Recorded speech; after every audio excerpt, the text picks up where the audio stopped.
విశ్వనాథ్ గారికి ఈరోజు ఈ కార్యక్రమానికి ముఖ్య అతిథిగా వచ్చినటువంటి సత్యసాయి జిల్లా వైఎస్ఆర్ కాంగ్రెస్ పార్టీ అధ్యక్షులు అమిత్ విశ్వనాథ్ గారికి, అదేవిధంగా కదిరి నియోజకవర్గ ఇన్ఛార్జ్ అయినటువంటి మగ్గుల మందన్న గారికి, మాజీ ఎమ్మెల్యే అయినటువంటి అత్త చాంబాషణ గారికి, నా సోదరుడు వజ్రభాస్పతి గారికి, మా ఫయాజ్ అహ్మద్ గారికి, శ్రీకాంత్ గారికి, అన్న సరే గుర్లెన్న గారికి, వేదిక ముందు కూర్చున్నటువంటి సోదరులు, వైఎస్ఆర్ కాంగ్రెస్ పార్టీ నాయకులు, కార్యకర్తలు, ప్రతి ఒక్కరికి పేరు పేరున స్వాగతం పలుకుతూ,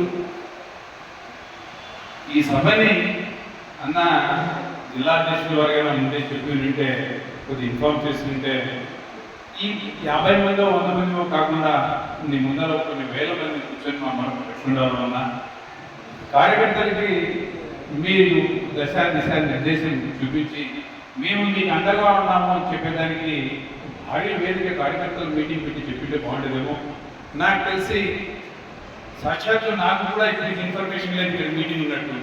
అన్న వాట్సాప్ చూసినా దేవుని వల్ల ఆధారంగా ఫ్రీగా ఉంది కాబట్టి ఆ వాట్సాప్లో చూసారంటే రాగలిగిన సోదరులు, పార్టీ కష్టపడిన వాళ్ళు, జెండా పడిసిన వాళ్ళు, నాయకులు, బాధపడిన వాళ్ళు, ఇబ్బంది పడిన వాళ్ళు, ఏ ఒక్క నాయకులు నాకు ఇక్కడ ఇచ్చినారు. కష్టపడిన వాళ్ళు కాదనలేదు, కానీ మన వెనకల తెర వెనకల ఈ పార్టీకి కృషి చేసిన గత 10-15 ఏళ్ళకి కృషి చేసినటువంటి నాయకులు ఎవరు నాకు ఇక్కడ కనపడటం.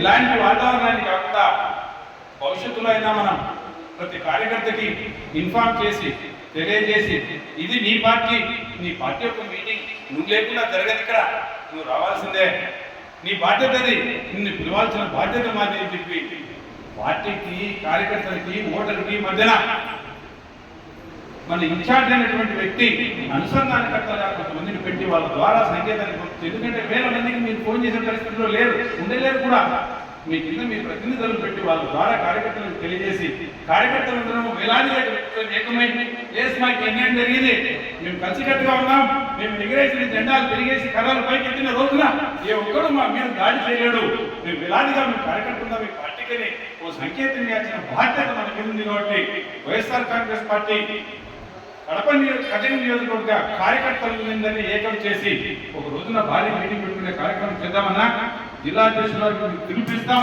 మీకు తెలియజేస్తాం. ఎదుటివాడు బలవంతుడేమని ఓడిపోలేదు సోదరులరా, ఎదుటివాడు బలహీనుడు. మన బలహీనతలతో ఎదుటివాడు గెలిచాడు. మన బలహీనతల్ని మనం గుర్తెరిగి ఎక్కడెక్కడ మన బలహీనతలు ఉన్నాయి, మనమందరం కలిసికట్టుగా పోరాడాల్సిన తరుణం ఎక్కడుంది, ఎక్కడ మనం ఓడిపోయామనేది మరి గమనించుకొని భవిష్యత్తులో కార్యాచరణ చేసుకొని, ఓటమి అనేది సహజమే, చేసుకునే తప్పుల ద్వారా మనం ఓడిపోయినాం తప్ప ఎదుటి వ్యక్తి బలవంతుడు ఎక్కడ ఓడిపోలే. 2014లో పార్టీ సరిగ్గా ఎక్కడికి ఉన్నప్పుడు ఏ కార్యకర్త అంటే ఏ నాయకుడు, ఏ ప్రతినిధి మన పార్టీకి లేనప్పుడు, అంటే ఆ ముందుకు ఒక ఎంపీడీసీ కానీ, ఒక ఎంపీడీసీ కానీ, ఒక పంచాయతీ బోర్డు ప్రెసిడెంట్ కానీ, లేకపోతే ఒక సింగిల్ విండో చైర్మన్ కానీ ఎవరు లేని తరుణంలో 2014లోనే మనం స్వల్ప మెజార్టీ అయినా కూడా ఈ జిల్లాలో 14 నియోజకవర్గాల్లో 12 నియోజకవర్గాలు ఓడిపోతే వైఎస్ఆర్ కాంగ్రెస్ పార్టీ 2 గెలిస్తే ఆ 2లో కూడా ఒకటి కదిరి గెలిచిన చరిత్ర కదిరి సోదరులారా గుర్తుపెట్టుకోండి. అంత బలహీనంగా ఉన్నప్పుడే గెలిచిన ఈ కదిరి నియోజకవర్గం 2019లో మనం అందరం కలిసికట్టుగా ఉండి పోరాడినాం కాబట్టి 28,000 పైచీలకు మెజార్టీతో గెలిచిన మనం ఆ తర్వాత పొగరు అహం మన నెత్తికెక్కి చేజెత్తులను మనం చేసుకొని మనలోనే మనం ఇంటర్నల్ రాజకీయాలు చేసుకొని ఈ కదిరి ఓడిపోయింది తప్ప, నేను ఛాలెంజ్ చెప్తా, పొరపాటున ఏమన్నా పులిందర్ నాటితే ఓడిపోవచ్చునేమో, ఓడిపోతుందేమో నాకు తెలియదు, కానీ కదిరి ఓడిపోయింది అనేది చరిత్ర గుర్తుపెట్టుకుని కదిరి ఎప్పుడు ఓడకూడదు కూడా.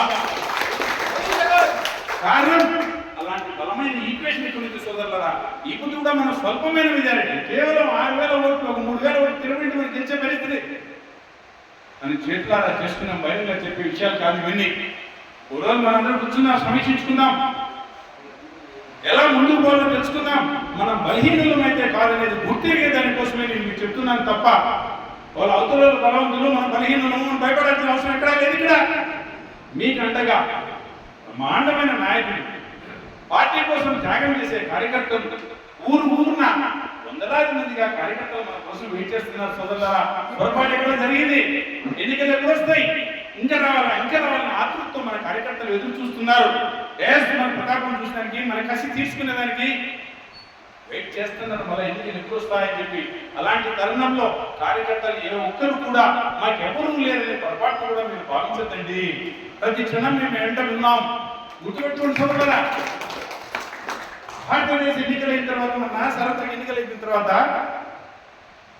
దేశం మొత్తం మీద అల్లర్లు, అల్లకొల్లాలు, దౌర్జన్యాలు జరుగుతున్నప్పుడు ఎవరిని కొద్దివాడు మౌనంగా ఇళ్ళకాడ కూర్చున్నప్పుడు, నా కార్యకర్తకు, వైఎస్ఆర్ కాంగ్రెస్ పార్టీ కార్యకర్తకు అన్యాయం జరిగినప్పుడు ఈ ఆంధ్రప్రదేశ్లో జగన్మోహన్ రెడ్డి గారు ఎవరికి భయపడకుండా, చాలా మంది అన్నారు ఆయన భయపడతాడు, కేసుకు భయపడతాడు, దానికి భయపడతాడు, దీనికి భయపడతాడని.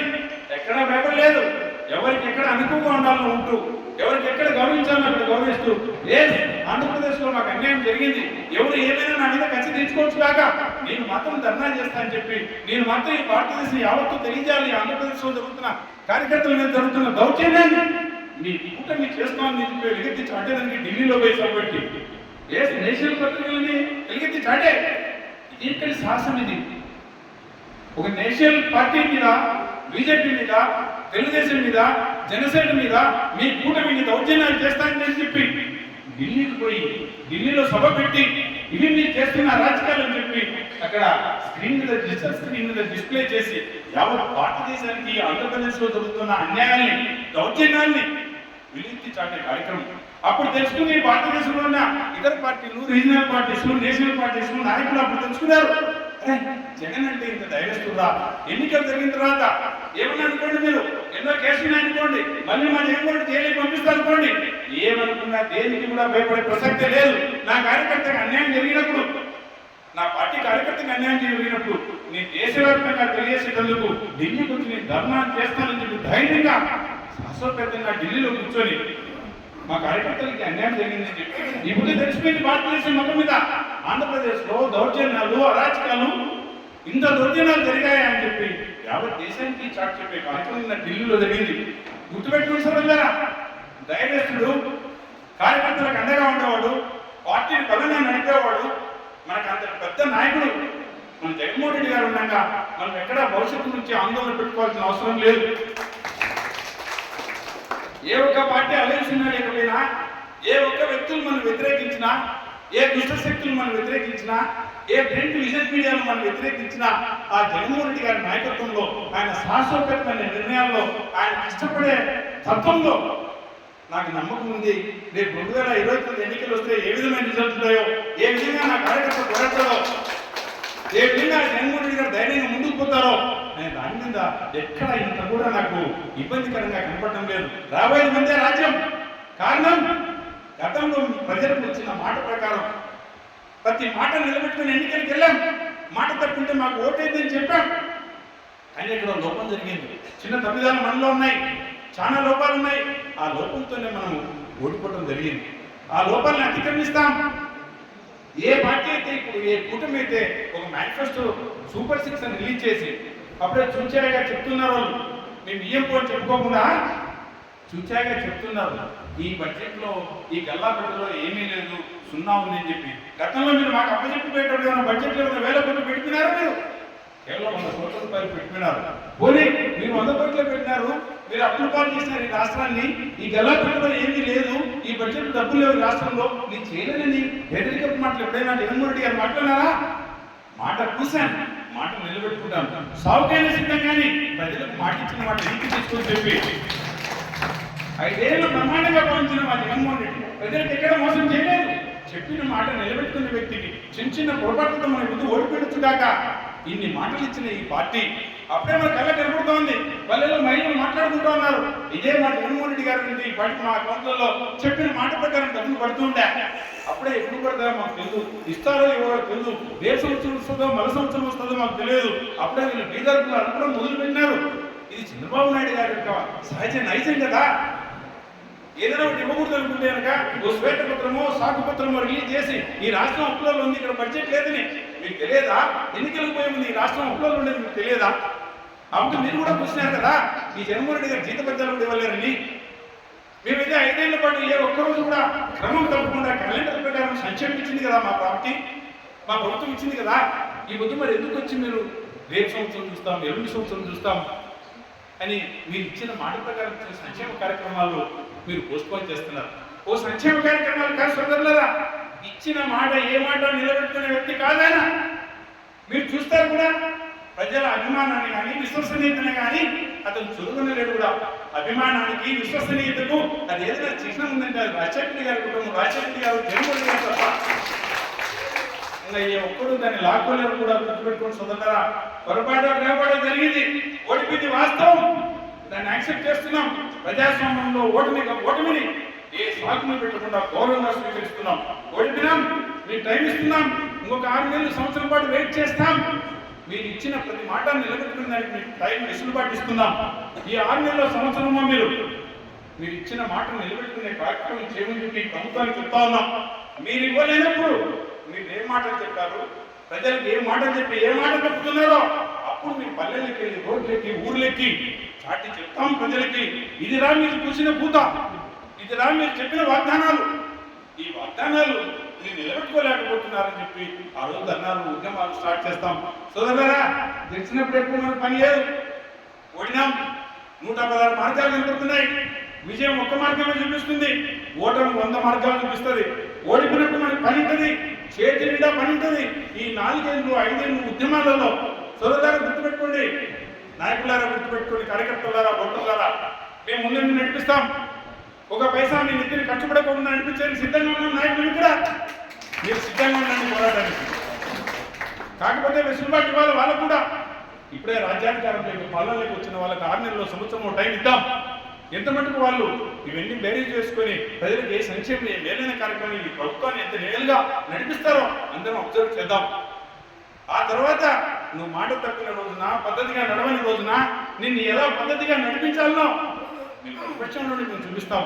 మీరు అంటున్నారు మీకు ప్రతిపక్ష హోదా ఇవ్వని, మీరు ఎవరే ఇచ్చడానికి? గెలిచినోడు పాలకుడు, ఓడినోడు ప్రతిపక్షం. అది గుర్తులేదా మీకు? కేవలం ప్రతిపక్ష హోదా మీరు ఈక్వడానికి కారణం తెలుసా? ప్రతిపక్ష హోదా జగన్మోహన్ రెడ్డి గారికి ఇస్తే రేపు పొద్దున్న అసెంబ్లీలో పాలకపక్షంలో సీఎం గారికి ఎంతసేపు మైక్ ఇచ్చారో అంతసేపు జగన్మోహన్ రెడ్డి గారికి మైక్ ఇవ్వాల్సింది వస్తుందని, అలా మైక్ ఇచ్చిన మరుక్షణం ప్రజల పక్షాన మాట్లాడతాడని చెప్పి మీ బండారంతా బయటపడతారని తెచ్చి ప్రతిపక్ష హోదా మీరు గుర్తు చేస్తున్నారు. మీరు ప్రతిపక్ష హోదా మాకు వేరే దానికోసం కాదు కావాల్సింది, ప్రజల పక్షాన ప్రజలు జరుగుతున్న ఇబ్బందులు వెలికెత్తి చాటేటందుకు మాకు ప్రతిపక్ష హోదా కావాలి. కానీ వేరే హోదాల కోసం కాదు. మాకు ప్రతిపక్ష హోదా అడిగింది మేము ఇక్కడ దేహేని మిమ్మల్ని అనుకునే పరిస్థితి లేదు. ప్రజల పక్షాన పోరాడి మళ్ళా ఈ ఆంధ్ర రాష్ట్రంలో ప్రజాభిమానాన్ని చొరుగుని చేసిన తప్పులను సర్దిద్దుకొని రేపు మళ్ళా రాబోయే రోజుల్లో ఈ ప్రభుత్వాన్ని ముందుకు తీసుకుపోయే కార్యక్రమం జరుగుతుందని, అంతవరకు ఏ కార్యకర్తకు అన్యాయం జరిగినా కూడా మా నెంబర్లు ఆల్మోస్ట్ అందరి దగ్గర ఉన్నాయి కాబట్టి ఏ అభ్యర్థి సమయంలో మాకు అందరికీ ఫోన్లు చేయాలని, మీకు ఇక్కడ ఉన్న వేదిక మీద ఉన్న నాయకులు, మన పార్టీ అధిష్టానం మీకు ఎప్పటికీ అండగా ఉంటుందని తెలియజేసుకుంటూ, సోదరులారా ఈ దాడిలో ఈ కార్యక్రమంలో జరిగిన ఈ మన కది నియోజకవర్గంలో జరిగిన దాడుల్లో తెలుసు తెలియకు మనం ఇన్ఫర్మేషన్ ఇస్తున్నాం. కేవలం 2 పేర్లు మాత్రమే వచ్చాయి. భయపడవుతుంది ఎక్కడ దాడి జరిగిన ప్రతి కార్యకర్త, నష్టమైన ప్రతి కార్యకర్తకు వాళ్ళకు లబ్ధి వచ్చే విధంగా పైన వాళ్ళకి తెలియజేసి మళ్ళా అనుభవం తీసుకొచ్చేటట్టు మేము అందరం ప్రయత్నం చేస్తామని, అలా కానప్పుడు కొద్దిగా లేట్ అయితే కనుక మేమే నాయకుల మీద కూర్చొని దాని మీద చర్య తీసుకొని మళ్ళీ అందరికీ సర్దుబాటు చేసే కార్యక్రమం చేస్తామని హామీ ఇస్తూ, మీరు ఎక్కడ అధైర్యంలో ఉందని పదే చెప్తూ మేము ఉన్నాం మీకు అండగా తెలియజేసుకుంటూ ఈ అవకాశం ఇచ్చిన పెద్దలకు పేరు నా కృతజ్ఞతలు తెలియజేసుకుంటూ సెలవు తీసుకుంటాము.